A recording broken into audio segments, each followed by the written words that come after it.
تو بہرحال اخلاص ایک ایسی چیز ہے کہ ہر دینی طالب علم اپنی نیت کو اور اپنے عمل کو اس کے سانچے کے اوپر ڈھال کر دیکھے، پرکھ کے دیکھے کہ وہ اس کا نیت کیسے خالص ہے اور اس کا عمل کیسا خالص ہے، خصوصاً علم دین۔ یہ جن شخصیت کی تصویر ابھی آپ کے سامنے یہ اپنے اخلاص نیت و عمل کے لحاظ سے بہت ہی زیادہ مشہور ہے،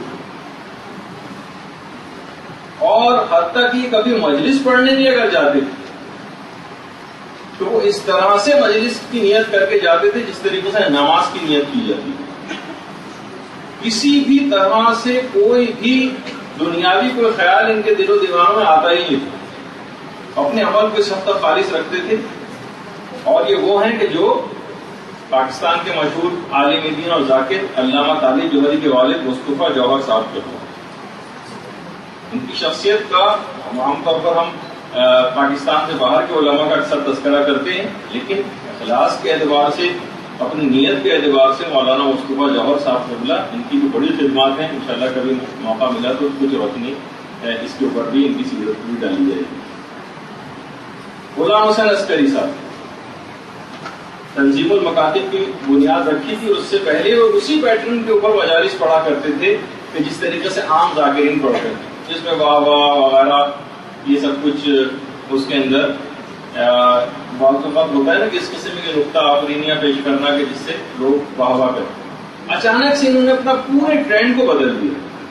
اور مکمل تبلیغی مجلس پڑھنے لگے، اور خود کہتے تھے کہ مجھے پتا تھا ان کی بھی کھڑکی توڑ جو ہے جسے کہا جاتا ہے نا، ایسا مجمع ہوا کرتا تھا۔ لیکن جب اخلاص پیدا ہوا اور معلوم تھا کہ اب جب سے میں نے یہ مجالس پڑھنی شروع کی اس انداز کی تبلیغی تو مجمع میرا بہت کم ہو جائے گا، لیکن پروردگار نے ایک ایسا کام ان سے لیا اور تنظیم المکاتب کی بنیاد رکھی، اور آج انڈیا اور پاکستان کے اندر ہزاروں مدرسے انہی کی کوششوں کے نتیجے میں جس وقت جہاں بھی کام کر رہے ہیں ان کی کوششوں کی وجہ سے اب تک کام کرتے رہے ہیں۔ یہ جو آپ کے سامنے اس وقت ہیں یہ آیت اللہ مہدی نراقی۔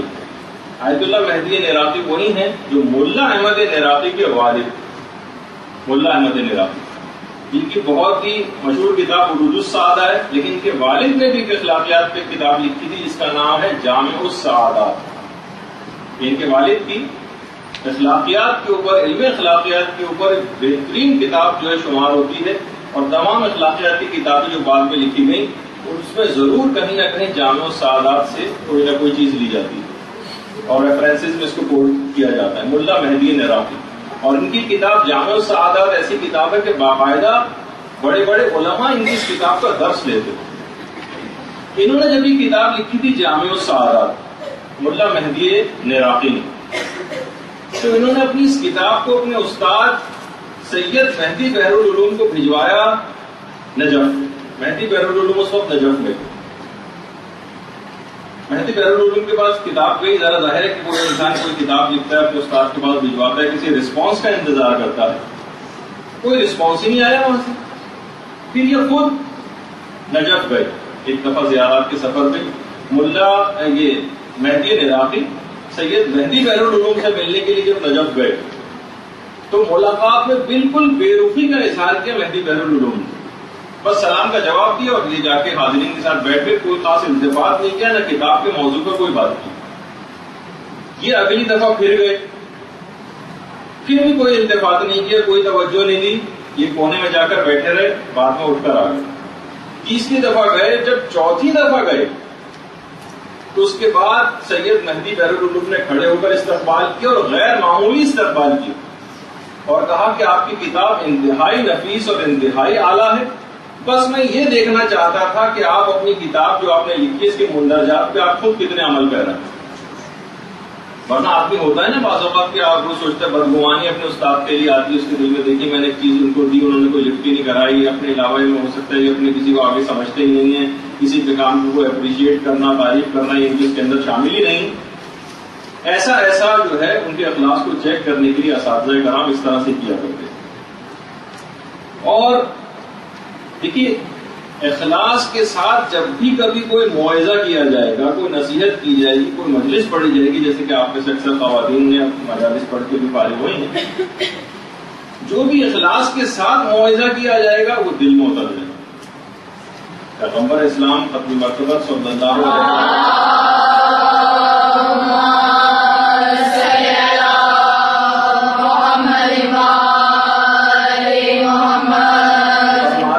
جو موعظہ بھی یا جو نصیحت بھی دل سے کی جاتی ہے وہ دل میں جا گھستی ہے، اور جو فقط زبان سے کی جاتی ہے وہ صرف کان کی حد تک رہ جاتی ہے۔ جو بہرحال یہ جو غیر مخلص یا بے عمل قسم کی نصیحت کرنے والے یا بے عمل قسم کی مجالس پڑھنے والی خواتین، ان کی تقاریر میں کوئی خاص اثر ہوتا نظر نہیں آئے گا آپ کو، اور لوگوں میں کوئی ایسی تبدیلی ہوتی نظر نہیں آئے گی کہ بھائی فلاں کی مجالس سننے سے دیکھیے فلاں خاتون نے پردہ کرنا شروع کر دیا، فلاں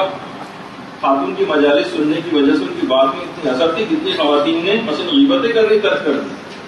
اگر آپ کی معاشروں کے اوپر اشرے آپ پڑھی چلی جا رہی ہیں اور آپ کوئی خاص فرق ہوتا معاشرے کے اوپر نظر نہیں آ رہا، کسی کے اندر کوئی تبدیلی نظر نہیں آ رہی، تو آپ اپنے خود اخلاص کو چیک کریں، کیونکہ جو فقط زبان سے بات کی جاتی ہے وہ فقط کان کی حد تک رہ جاتی ہے، اور جو خلوص دل کے ساتھ بات کی جاتی ہے اور عمل پیرا ہوا جاتا ہے وہ دل میں جا گھستی ہے وہ بات۔ تو بہرحال یہ جو جتنے بھی بے عمل اور غیر مخلص واعظین، یہ بات یاد رکھ لیجیے کہ بہت ساری روایت میں اس بات کا تذکرہ آیا کہ ان کی کم ترین سزا یہ ہے کہ پروردگار عالم اپنی یاد کو ان کے دل سے چھین لیتا ہے، اور اپنے ذکر کی شیرینی اور حلاوت کو ان کی زبانوں سے بھی چھین لی جاتی ہے۔ ابھی اگر ذکر کریں گے بھی، کوئی موعظہ، کوئی نصیحت، کوئی ارشاد والی بات، لیکن لوگوں کے اوپر سے کوئی اثر ہوتا نظر نہیں آئے گا۔ اور یہ وہی پیغام ہے جو کہ حضرت داؤد علیہ السلام کو پروردگار نے اپنی وحی میں ارشاد فرمایا، جو بہار الانوار کی دوسری جلد کے اندر، کہ کم ترین سزا ان بے عمل لوگوں کے لیے یہ ہوگی کہ پروردگار اپنے ذکر کی جو لذت ہے وہ ان کے دل سے چھین لے گا، اور ان کی زبان پر پروردگار عالم کی اگر کبھی تعریف آئے گی تو شیرینی اور حلاوت ان کی زبان سے چھین لی جائے گی، کم ترین سزا۔ اور بہار الانوار ان کی جلد نمبر 78، اس میں 5ویں امام محمد باقر علیہ السلام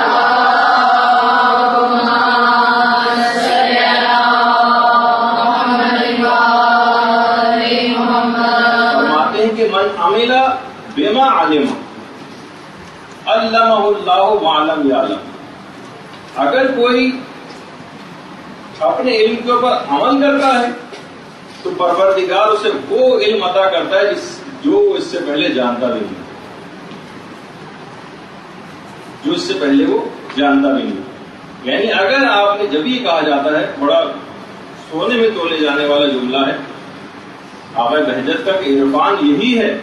کہ جتنا تمہیں علم ہے بس اپنے علم کے مطابق عمل کرو،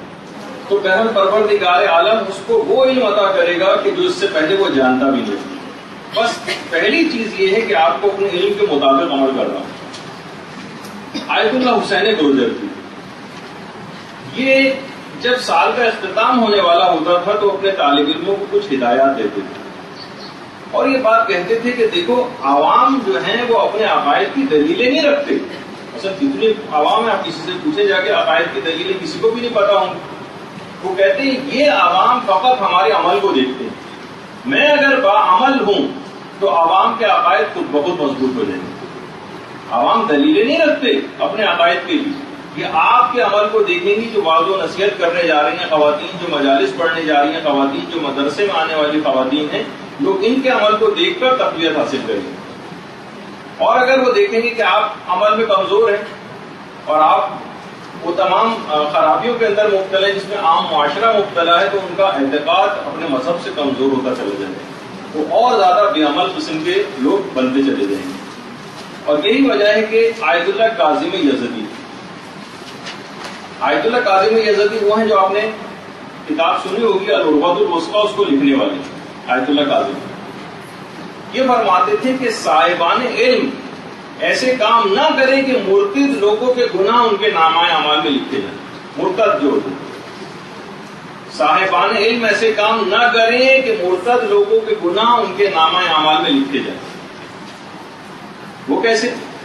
ان کے طرز عمل کی وجہ سے اور ان کی بے عملی کی وجہ سے اچھے اچھے لوگ دین سے بدظن ہو جاتے ہیں. اچھے اچھے لوگ. ایک سفر پہ میرے ساتھ ایک مقدس سفر حج پہ ایک صاحب تھے جو کہ پنجاب سے تعلق رکھتے تھے. انہوں نے بتایا کہ کراچی سے ایک بہت ہی مشہور ذاکر ہمارے پاس یہاں پر آئے ہیں اور وہ کتنے ہی دن پورا عشرہ وہاں پر پڑھ کے گئے, ان کے گھر ٹھہر کے گئے ہیں. کہہ رہے ہیں ان پورے 10 دنوں میں انہوں نے ایک نماز بھی نہیں پڑھی, اور جبکہ وہ سوائے قرآن و حدیث کے کوئی بات ہی نہیں کرتے تھے, اور بڑی اچھی اچھی مجلسیں بھی وہاں پر باز و نصیحت کی بھی کر کے گئے, اور پورے 10 دنوں میں ایک نماز بھی انہوں نے نہیں پڑھی. تو آپ اس سے اندازہ لگائیں کہ علماء یہ بات فرماتے تھے کہ عوام ہمیشہ اپنے جو اس معاشرے کے اندر صاحبان علم رہتے ہیں نا, ان سے عمل میں ایک درجہ کم ہوا کرتے ہیں. ایک دفعہ بہت آپ کی سینئر جو کلاس ہے انہوں نے میں نے یہ بات بتائی, اگر آپ نماز شب کی پابند ہوں گی تو لوگ نماز فجر کو اول وقت میں پڑھیں گے. نماز شب نہیں پڑھیں گے, اول وقت میں نماز فجر پڑھیں گے. اگر آپ اول نماز شب کو ترک کر دیں گے تو لوگ ہو سکتا ہے کہ نماز فجر کو قضا کر دیں. آپ اگر اول وقت میں فجر پڑھیں گی, لوگ کیونکہ ایک درجہ آپ سے کم ہے, لوگ بالکل آخری وقت میں فجر پڑھیں گے. اگر آپ آخری وقت میں فجر پڑھیں گی تو عوام ایک درجہ آپ سے کم ہے, وہ نماز فجر کو قضا کریں گے. اگر آپ نماز فجر کو اکثر قضا کریں گے, لوگ تارک الصلاۃ ہو جائیں گے, 5 وقت کی نماز نہیں پڑھیں گے. یہ بات یاد رکھ لیجیے کہ جتنا آپ اپنے عمل کے اندر بہتری لاتی جائیں گی اتنا عوام کے اندر تبدیلی نظر آئے گی. جو ملتا ہے بے عمل قسم کے جو واعظین, ایک دفعہ کسی جگہ زلزلہ آیا, ابھی آپ نے دیکھا کہ کچھ عرصے پہلے ہائٹی میں جو زلزلہ آیا, وہ تو خیر امریکیوں نے خود وہ زلزلہ لے کر آئے تھے, اور باقاعدہ شاک ویوز کس طرح سے انہوں نے وہاں پر ڈیولپ کی تھی. بہت سے لوگ تو زلزلے خدائی طرف سے نہیں بلکہ وہ فالٹ لائنس میں خود جو ہے شاک ویوز داخل کرتے ہیں, اس کو باقاعدہ ڈائریکشن بھی دیتے ہیں کس جگہ. اور کہا جاتا ہے کہ کافی سالوں پہلے جو ایران کے اندر زلزلہ آیا تھا یہ بھی امریکہ نے ہی پیدا کیا, اور ابھی 2 لاکھ تو ہائٹی کے اندر ہی جو ہے وہ ہلاک ہوئے ہیں لوگ. اور اس کے بعد کل والا جو زلزلہ آیا اس کے متعلق ابھی تک پتا نہیں چل سکا کہ کیا. تو بہرحال ایک صاحب تھے, کسی جگہ زلزلہ آیا اور بہت زیادہ افلاس اور دھوپ اور سب چیزیں وہاں پر پھیل گئی. انہوں نے جا کے مسجد کے اندر بہت زبردست قسم کی تقریر کی اور کہا کہ یہ ثواب ہے, یہ ثواب ہے, یہ ثواب ہے لوگوں کی مدد کرنے کا. ان کی بیوی بھی اس مجمع کے اندر بیٹھی ہوئی تھی, خواتین کے سیکشن. گھر آئی اور اس نے زیادہ تر چیزیں جو ہیں گھر کی صدقہ کر دی. یہ صاحب جب گھر آئے پوچھا لاؤ کھانا لاؤ, اس نے کہا وہ تو سارا میں نے, آپ نے خود ہی تو تقریر میں فرمایا تھا, وہ تو سارا میں نے صدقہ کر دیا. کہہ بدبخت وہ تو دوسرے لوگوں کے لیے میں نے نصیحت بیان کی تھی, تم اپنے گھر کے لیے تھوڑی کی تھی. تو بعض اوقات یہ صورتحال ہو جاتی ہے دیکھیے کہ آپ کو خود پہلے عمل پیرا ہونا پڑے گا ان تمام چیزوں کو, پھر اس کے بعد بات جو ہے وہ آگے بڑھے گی. اگر آپ جھوٹ کو اپنی تقریر کے اندر اس کی مذمت بیان کر رہی ہیں تو پہلے آپ کو جھوٹ کو خود ترک کرنا پڑے گا. اگر آپ گناہوں سے بچنے کی کوئی ترغیب بیان کرنی ہے تو ان گناہوں سے پہلے آپ نے آپ کو خود آپ کو بچانا پڑے گا. غیبت سے بچنے کی کوئی آپ بتا رہی ہیں کوئی ترکیب, تو پہلے آپ کو خود اس کے اوپر عامل ہونا پڑے گا, پھر کہیں جا کے اس کے اندر کوئی بہتری آپ کو جو ہے وہ نظر آئی. اور دیکھیے مثلا غیبت عام طور پر دیندار خواتین بھی بہت زیادہ اس مرض کے اندر گرفتار ہوتی ہے. آیت اللہ عراقی کے متعلق یہ بات ملتی ہے. امام خمینی کے بعد انتقال کے بعد زیادہ تر لوگ آیت اللہ عراقی کی تقلید میں گئے تھے. آیت اللہ عراقی کسی بھی محفل کے اندر شریک ہی نہیں ہوتے تھے, جاتے ہی نہیں تھے کسی بھی محفل. وہ کہتے تھے آج کل کوئی محفل ایسی نہیں ہے جہاں غیبت کرنی نہ پڑ جائے یا سننی نہ پڑ جائے. انہوں نے ترقی کر دیا تھا جانا. اس کے علاوہ آیت اللہ بہجت کے متعلق یہ چیز ملتی,